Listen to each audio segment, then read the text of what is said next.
Is crypto about to change forever? Or is Washington finally giving it the green light? Look, a massive bipartisan shift is happening behind closed doors right now. And Wall Street giants might have no choice but to fall in line. In this clip, Coinbase's VanGrack breaks down the historic federal framework moving through Congress. He exposes how new Senate concessions aim to close those infamous FTX loopholes, why regulation might actually spark the biggest crypto boom yet, and how traditional finance and blockchain are quietly merging into one. Pay close attention to what he says about Jamie Dimon and the legacy banks. Check this out.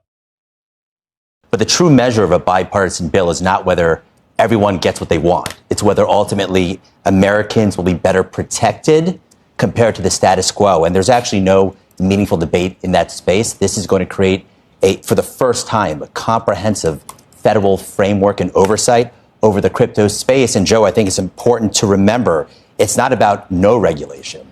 This is about imposing regulation on the industry for the first time. And so you have a unique opportunity for the trifecta win-win-win. American investors, American innovators, and American standards get to prevail if we get this bill passed. What will be in the Senate bill that was not in the House bill that Democrats want? Well, interestingly, in the last few weeks and months, we've seen the Democrats obtain meaningful concessions to strengthen the consumer protection provisions of this bill. You have an illicit finance framework that's been created. You have an FTX loophole that's being closed to prevent things like FTX from happening again. You have insider trading, safeguards, and more disclosure. So really across the board, the Democrats have obtained meaningful concessions to make what was already a strong consumer protection bill that much stronger. Will there be a change to how crypto is classified in terms of commodities, securities? Not fundamentally. I mean, first and foremost, you're still going to have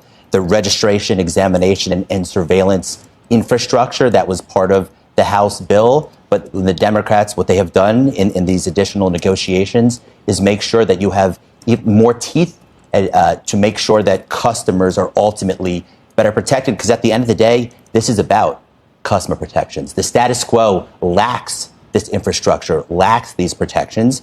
And the Democrats used this opportunity wisely to make sure that customers were first and foremost in getting this bill. I mean, banks aren't going away. Crypto's not going away. How is that going to reconcile itself with people like Jamie Dimon? How can we all get along? It actually is reconciling itself, because if you look below the headlines, what you are seeing institutionally is a wide array of investments and partnerships with companies like Coinbase. Not a week goes by, Joe, even on your show, where someone isn't announcing some new project or investment into crypto. And we're having an inevitable convergence where a few years from now, we're not talking about traditional finance and crypto. We're simply just talking about modern financial institutions, because it appears every modern financial institution recognizes what Coinbase did nearly 15 years ago, which is it's simply a question of when, not if, everyone adopts crypto and the blockchain technology that... Man, that concept of inevitable convergence is really the key takeaway here. For years, the narrative was always traditional banking versus crypto. But like VanGrack pointed out, it's not a battle anymore. It's an integration. And look, here's why this bill actually matters for the future of the market. First off, consumer trust. Closing those FTX loopholes, adding insider trading guardrails, and enforcing real oversight, it gives massive institutional capital the safety net it needs to finally jump in.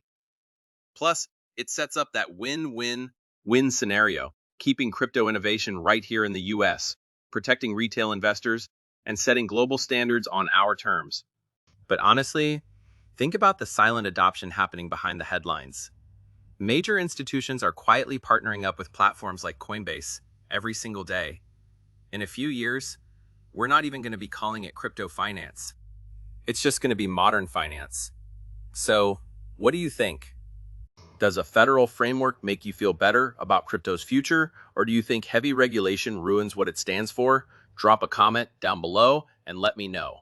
Smash that like button, hit subscribe for more deep dives, and I'll catch you guys in the next video.